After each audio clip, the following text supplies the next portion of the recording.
सो अस्सलाम वालेकुम, welcome back to another video. आखिर देखा, मैंने कहा था ना मैं वापस आऊँगा और मैं वापस आ भी रहा हूँ। तो क्या हाल है? उम्मीद करता हूँ बेहतरीन होगी। आज हम लोग लेके आए हैं वन पीस के चैप्टर 1184। मैं चाह रहा हूँ पहले जो है ना करंट चैप्टर तक पहुँच जाऊँ, फिर उसके बाद जो है ना दूसरी एनिमे भी शुरू करूँ साथ साथ, क्योंकि अगर मैं वो लेके फिरूँगा तो मांगा आगे चल जाएगी, मांगा आ जाएगी, तो ये मैं बोर हो नहीं कसम। तो शुरू करते हैं आज के चैप्टर 1184। तो स्टार्टिंग में हमें दिखाया जाता है वही किंगडम ऑफ एस्पेरिया। जिनको नहीं पता किंगडम ऑफ एस्पेरिया क्या था, ब्रुक का मतलब पुराना होम टाउन था किंगडम ऑफ एस्पेरिया, जहाँ पे इंस्ट्रूमेंट्स को, म्यूजिक्स को लाइक बहुत तेजी दी जाती थी। ठीक है, तो प्रिंसेस शूरी जो थी, जो थी तब वो छोटी थी, अब हो गई है 14 साल की, यानी तकरीबन 7-8 साल का एज गैप हमें दिखा जा रहा है। और ये भी बताया जा रहा है कि ब्रुक जो था वो अपने यूथ में था, यानी जब वो यंग था। तो बताया जा रहा है कि जब प्रिंस सॉरी 14 साल की हो गई थी ना, तब बहुत से किंगडम्स के ना किंग्स आए थे, मतलब प्रिंस आए थे। वो प्रिंसेस शूरी का ना हाथ मांगने आए थे, मतलब रिश्ता रिश्ता लेने के लिए आए थे। तो प्रिंसेस शूरी ने सबको हरा दिया था बैटल्स में, और कहती थी कि तुम बहुत वीक हो और मुझे वीक लोगों से मतलब पसंद नहीं है, मुझे वीक लोग पसंद नहीं है, और तुम्हें म्यूज़िक के बारे में पता नहीं, मुझे ऐसा शोर चाहिए जो कि म्यूज़िक के बारे में भी जानता हो और मतलब वीक भी ना हो। तो ये इसकी डिमांड्स थी। सेकंड पैनल शुरू होता है और सेकंड पैनल में शूरी जो है वो ब्रुक के साथ बैठी थी और ब्रुक अपना गाना गाता है एक, oh cows and frogs and slaves and kings, we all bounce when we die. Cows, frogs and slaves and kings, we all bounce when we die. That's all there is to say. Yeah. ये इसका एक जन्म छोटा मोटा गाना गाया था। तो आगे से पिछले शुरू बोलती है कि मुझे जो है ना ब्रुक तुम्हारे हर एक गाने पसंद है, सारे के सारे गाने पसंद है। तो आगे से ब्रुक बोलता है हाँ, तुम्हारी जो अम्मी थी उनको भी सारे गाने मेरे पसंद थे और तुम्हारे अब्बू को भी। तो आगे से तो शुरू बोलती है कि तुम मेरे अब्बू को ना मतलब बहुत मतलब अच्छे समझते हो, यानी तुम मेरे अब्बू की बहुत इज्जत करते हो। तो वो आगे से ब्रुक बोलता है अब्बू की नहीं, अम्मी की, दोनों की। और क्योंकि अगर मैं तुम्हारे अब्बू से अगर उस वक़्त ना मिल रहा होता तो मैं आज बोन्स के अलावा कुछ भी ना होता। और यहाँ पे ब्रुक की आइकॉनिक लाफ़ आती है, यो हो वाली, जो कि भाई साहब आज तुम लोग सुन रहे हो।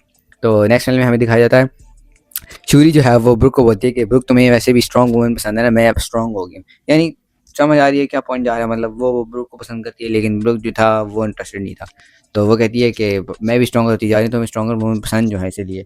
और क्या नाम है, कहती है कि अब मैं जैसी बड़ी भी होती जा रही हूँ मैं और ज़्यादा क्यूट भी होती जा रही हूँ। तो मतलब एक तरीके से कह लो वो उसकी अट्रैक्शन चाहती थी कि भाई ब्रुक जो है वो उसकी तरफ देखे और मतलब थोड़ा बहुत। और एक और लाइन उसने बोली थी कि जब मैं बड़ी हो जाऊंगी तो सुना दे, जिनको पता है सुना दे।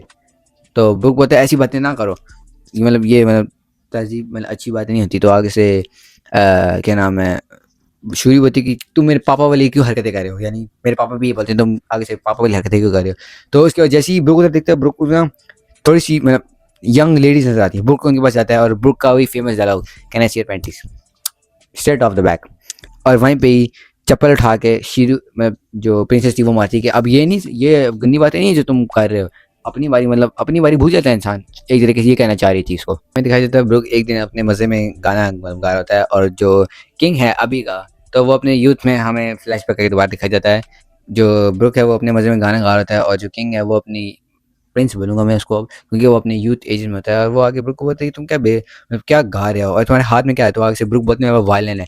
वायलिन देखो भाई साहब, वायलिन उसका कैसे बना हुआ है, मतलब लकड़ी ली हुई है, ग्लास से उसने वायलिन बनाया हुआ है, मतलब देखो बंदे की भाई साहब कमाल है ना। बॉटल ली हुई है और वायर से वायलिन बनाया है। मैंने ना वैसे मज़े की बात बताऊँ, मैंने इस तरह पाकिस्तान में ना क्या नाम है, ये बनाया था, गिटार बनाया था, वायलिन नहीं। मैंने एक लकड़ी ली थी, थोड़े से नेल्स को डाले थे और एक नेल ऊपर डाला था, और तारे जो है ना मतलब तारे धागा, नॉर्मल धागे से मैंने ऐसे लाइनों में लगाई थी और फिर मैं बजाता तो आवाज़ आती थी। तब शौक था, लेकिन अब तो ये मुन्ना के बराबर है। तो ब्रुक जो था, तुम यहाँ ब्रुक बोलता है इसको कि तुम यहाँ पहले भी आए हो, क्या तुम मेरे फ़ैन हो। बोलता है कह सकते हैं, मैं तुम्हारा फ़ैन ही हूँ। तो आगे से किंग प्रिंस बोलता है कि भाई मुझे इतना हम्बली उस तरह ना बोलो, मैं अभी सिर्फ 21 साल का ही हूँ। तो ब्रुक आगे से बोलता है 21 साल, चलो ठीक है मैं तुम्हें ब्रो बोलूँगा। और फिर इसी मतलब फ्रेंडशिप, क्योंकि वो उसको आता जाता रहता था, तो कह लो फ्रेंडशिप बन गई। और जब फ्रेंडशिप बन गई तो आगे से ब्रुक बोलता है कि आओ मैं तुम्हें अब फ्रेंडशिप टोकन देता हूँ। क्या था कि मैं तुम्हें खाना खिलाता हूँ। खाने में क्या था, ब्रुक ने बनाया था ग्रास हॉपर और फ्रॉग्स। यप, ग्रास हॉपर और फ्रॉग्स बनाए थे ब्रुक को, क्योंकि ब्रुक के पास ना अम्मी थी ना अब्बू था, कुछ भी नहीं था, छोटा सा खुद था, बस घूमता फिरता था, गाने बजाता था और कुछ भी नहीं था उस वक्त। यानी इन्होंने लूलू बच्चे फेर होते हैं, ये वो था ब्रुक। और प्रिंस इसको देख के मतलब हैरान होता है कि भाई ये एस्पेरी है कि एक वक्त पे मैं क्या खाता था, मतलब अपने डिशेस याद कर रहे कि मैं कौन कौन से लेवल के हाई फाइव खाता हूँ और यहाँ पे ये बच्चे ऐसे खा रहे हैं। मतलब देख रहे हो कहाँ गरीबी कहाँ अमीरी, वो बड़ा एक मैसिव डिफरेंस दिखाया गया यहाँ पे हमें। और ब्रोक उसको साथ बोलता है कि मैंने जो है ना इसमें करी पाउडर डाला है, वो जो करी पाउडर है ना वो मैं चोरी करके आता होता हूँ नेवी के वेसल से। जब नेवी की शिप्स यहाँ पे आती है ना कभी कभार, तो मैं वहाँ जाता हूँ, वहाँ से चोरी करके लेके आता हूँ करी पाउडर। और जब मैं करी पाउडर मिक्स करता हूँ ना, ये मैं सीक्रेट इंग्रीडिएंट है, करी पाउडर मिक्स करता हूँ तो करी का टेस्ट आता है। बाहर अब सीक्रेट इंग्रीडिएंट नहीं रहा क्योंकि मैंने बता दिया है तो इसलिए। और हमें नेक्स्ट फिल्म में दिखाया जाता है ब्रुक जो है ना स्कूल के बाहर मतलब झांक के देख रहा होता है बार्स के थ्रू के बच्चे जो है वो ओरिजिनल मतलब इंस्ट्रूमेंट के साथ प्ले कर रहे हैं, ओरिजिनल म्यूजिक की आवाज़ आ रही है, किधर वो ग्लास बोतल से बनाता है और किधर ओरिजिनल। बहुत फ़र्क है भाई दोनों में। और वो देखा तो सिक्योरिटी गार्ड आके दे बोलता है ओ ये वही बच्चा है ना जो बाहर झांक के देख रहा होता है, भागो यहाँ से भागो क्योंकि तुम जो है ना वो सारे बच्चों को डरा रहे हो, भागो यहाँ से, तुम इस लायक नहीं हो, तुम गरीब हो, साफ बात है, तुम गरीब हो, तुम इस काबिल नहीं हो कि तुम स्कूल में जाओ। ये बोला ब्रुक को, क्या कहते हैं उनको क्या पता कि ब्रुक आगे जाके क्या बन जाएगा। और फिर ब्रुक अपना एक गाना गाता है, let's blame the king, we need a new king, one day we will get to play the real music, dad and mom and little bro, we are all starving and skin and bones, how am I alive, how am I even alive, eating toads so I can thrive, let's blame the new king, we need a new king। भाई ने बनाया था ये king के लिए, लेकिन उसको पता नहीं है किंग जो था उसका ब्रो है। दिखाई देता है दोस्ती इतनी ज़्यादा हो जाती है ना उन लोगों की। और देन एकदम नेक्स्ट वाले में दिखाया जाता है लुटेरे आए होते हैं, गैंगस्टर्स जो है ना वो जो इंस्ट्रूमेंट ना प्योर मतलब हाई फाई महंगे इंस्ट्रूमेंट्स वो शिप कर रहे होते हैं, मतलब बेच रहे होते हैं एज अ सेंस के, मतलब शिप्स में कहते हैं शिप्स में लोड करो ताकि हम आगे जाके बेचें। तो मरीन्स आए होते हैं, मरीन्स ने ब्रुक को पकड़ा होता है, सही मारा होता है, ब्लीड करा होता है ब्रुक, और बोल होते हैं उसको कि कहाँ है तुम्हारे पास, हमें पाउडर दो।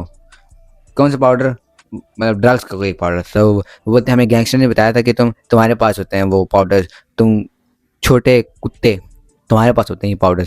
इन लोगों ने ये बोला था ब्रुक को और ब्रुक को टाई किया हुआ था। नेक्स्ट लाइन में हमें दिखाया जाता है वही जो सिनेरियो था जब वो किंग प्रिंस खाना खा रहा था। प्रिंस वही देखा था कि भाई साहब मैं क्या खाता हूँ, वो ये बच्चा क्या खाता है, ये एक्सपेरिया है, और यकीन नहीं कर रहा था। और फिर जब खाता है ना तो उससे खाया नहीं जा रहा था। और ब्रुक बोलता है कि खाया नहीं जा रहा, ना करो, इतना पसंद आया। और फिर वो एकदम शौक में आ जाता है ना, तो वो बोलता है इतना पसंद आ रहा है कि भाई साहब इस बात में मैं तुम्हारे लिए गाना गाता हूँ, ठीक है। और उसके बाद फिर दोबारा जब वो प्रिंस की तरफ दिखता है फिर वो बोलता है ना करो, इतना पसंद आया कि तुम मुझे पे करना चाहते हो, अरे ऐसे ना करो क्योंकि हम दोनों के पास अपनी जिम्मेदारियाँ बहुत हैं, तो फिलहाल पे मत करो, बाद में देखा जाएगा।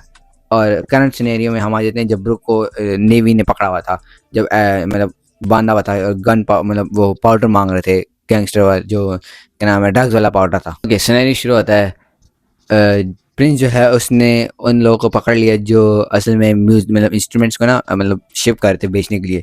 प्रिंस ने उसको पकड़ लिया और प्रिंस बोलता है कि छोड़ दो मैं इनसे खुद निपटूंगा। तो अगर से बैटल कॉम में बोलते हैं नहीं नहीं आप प्रिंस है तो आप ना करें, हम संभाल लेंगे। बोलते हैं नहीं मैं खुद इनसे डील करूँगा क्योंकि इनकी वजह से मेरा जो ब्रुक है उस पर मतलब मेरे फ्रेंड के ऊपर तशद्दुद हो रहा है और ये मैं बर्दाश्त नहीं कर सकता। फिर इसके बाद हाँ क्या नाम है ब्रुक अपना आखिरी गाना गा रहा होता है, cows and frogs and slaves and king we all are bones when we die। तो आगे से सारे बोल होते हैं कि अपना गाना बंद करो, तो आगे से दोबारा ब्रुक जो है वो अपना गाना ऊंचा करके बोलता है, ठीक है। ऊंचा करने के ऊपर ना जो है प्रिंस है वो उसकी आवाज़ सुन लेता है और वो उसको बचाने के लिए आ जाता है। और जब नेवी को पता चलता है कि भाई इसने कुछ नहीं किया, लुटेरे जो थे वो ओरिजिनल वो थे जिन्हें सारा काम किया था, इसके पास तो सिर्फ जो पाउडर था वो सिर्फ करी पाउडर था और ये जो है ये नॉर्मल किड है जो कि करी पाउडर लेके घूम रहा होता है। वाह बहुत जल्दी इनको अकल आई है, नेवी है ही ऐसी, क्या बोल सकते हैं। प्रिंस को इतना गुस्सा आता है कि प्रिंस बोलता है छोड़ दो मैं उनसे खुद ही लड़ूंगा नेवी से। तो आगे से इसका बैटल कॉम में बोल रहा है कि प्रिंस आप इनसे ना लड़े क्योंकि इनके पीछे वर्ल्ड गवर्नमेंट है, नेवी के साथ वर्ल्ड गवर्नमेंट होती है। बोलता है मैं घंटा फर्क नहीं पड़ता, इन लोगों ने जानबूझ के एक तो मेरे ब्रो को मारा, उसके बाद जो गैंगस्टर्स थे उनकी बात पे यकीन कैसे किया गैंगस्टर्स को जाने भी दे रहे थे, मतलब गैंगस्टर को पकड़ा भी नहीं, वो गैंगस्टर को हमने पकड़ा, उसके बाद ब्रुक को फजूल ने पीटा। मतलब देख रहे हो सिनेरियो किधर जा रहा है, वो सही तपा हुआ था। जैसे भाई प्रिंस अटैक कर देता है, कैंडल है मतलब जो इवेंचुअली प्रिंस की बीवी बनती है, वो पहले जो थी वो बैटल कॉन्वॉय की जो मतलब बैटल कह लो बैटल आर्मी की थी, वो लीडर थी, ठीक है पहले। तो वो आगे से बोलती है कि मैं आपके साथ ही रहूँगी, चलो आप इनसे लड़ते हैं। तो आगे से नेवी बोलते हैं कि हम नेवी हैं, हमारे किंग करो, हम नेवी हैं भाई। तो आगे से किंग बोलता है मुझे घंटा फर्क नहीं पड़ता, और भाई साहब किंग ने इसको मार दिया, तो लोगों के सामने यू हो रही थी कि यो कैंडल ने दोबारा से मतलब डे सेव कर दिया, वाह यू। देन उसके बाद क्या नाम है, ब्रुक के पास जाते हैं और वो ब्रुक फिर बाद में उठता है, बाद में ब्रुक जो कैसल में होता है, तो ब्रुक पूछता है कि bro you are a prince, तो आगे से प्रिंस बोलता है कि यार मैं तुम्हारे से बात इसलिए छुपाई थी क्योंकि मैं अपने जो फंड है ना इनको ख़राब नहीं करना चाहता कि अगर तुम्हें प्रिंस का पता चलेगा फिर तुम मेरे पास आओ या ना हो, तुम मुझे जिस तरह ट्रीट करते हो उस तरह ना करो करो तो इसीलिए मैंने जो था ये तुम्हारे लिए राज रखा था, लेकिन मैं मछली बताना चाहता था, अब इस तरह बताना पड़ रहा है तो मैं क्या बोल सकता हूँ। ठीक है, उसके बाद कैंडल है जो बोलती है कि भाई साहब प्रिंस आपको ना अपनी रॉयल पोजीशन का थोड़ा सा ध्यान रखना पड़ेगा, एमी इधर उधर नहीं मतलब मेंढकों की तरह इधर उधर जाना पड़ता, अपनी रॉयल पोजीशन का थोड़ा ध्यान रखें, अपने एक्शंस पे थोड़ा सा ध्यान रखें कि आप कर क्या रहे हैं और क्या मतलब करने वाले हैं, क्योंकि आप रॉयल हैं और रॉयल का एक इंप्रेशन पूरी कॉम पे चलता है। So technically she is right. उसके बाद प्रिंस ने ब्रुक को हाथ में पकड़ा हुआ था, मतलब जब वो ठीक हो गया था तो वो बोल रहा था कि ब्रुक किसी को बताना भी नहीं कि तुम जो है वो करी पाउडर स्टील करते, तो ठीक है वो हम दोनों के दरमियान की बात है, समझ, अभी भी भाई भाई ही हैं। तो कैंडल ने आके क्या नाम है कैंडल आके बुक के पास आके बोलती है, ओ अब पता चला ना कि प्रिंस किधर भाग जाता था, एक छोटे से नन्हे से अडोरेबल बच्चे के साथ टाइम स्पेंड करना चाहता था, मेरे ख्याल से तब से ही ब्रुक के दिल में वो बैठ गई, तब से उसके दिल में बैठ गया। और उसके बाद क्या नाम है वो पूछने के प्रिंस आपको भी डीप मतलब इंजरी हुई थी तो उसका क्या बना, वो तो प्रिंस बोलता है उसको छोड़ो, फर्स्ट ऑफ ऑल ब्रुक को जो है मेरे जो मतलब पैलेस है उसमें एक रूम दो, न्यू इंस्ट्रूमेंट्स दो और make sure that he attends the school, क्योंकि ये एक स्टार है, ये एक्सपीरियंस में अब एक नया स्टार है और ये मेरा फेवरेट म्यूजिशियन है और ये मेरे साथ रहेगा और जब तक ये मेरे साथ होगा हम बहुत मज़ा करेंगे। ब्रुक कोई सुन रहा था और ब्रुक की आंखों में आंसू आ गए थे। चैप्टर खत्म। मुझे का चैप्टर था, थोड़ी बहुत और ब्रुक की यूथ के बारे में पता चला है। अब बादलिंग को ये कि जब ब्रुक शिवरी को जो बोल रहा था कि अगर तुम्हारे अब्बू अम्मी ना होते तो मैं आज ना होता, देख रहे हो हर चीज़ लिंक कर रही है, ऑडिशन से cooking right now. Next chapter से मिलते हैं, hope you guys like it, उम्मीद करता हूँ तुमको अच्छी लगी, लाइक शेयर बेल आइकन दबाओ, मिलते हैं नेक्स्ट वीडियो, तब तक के लिए अल्लाह हाफिज़। कर रहा हूँ मैं कसम।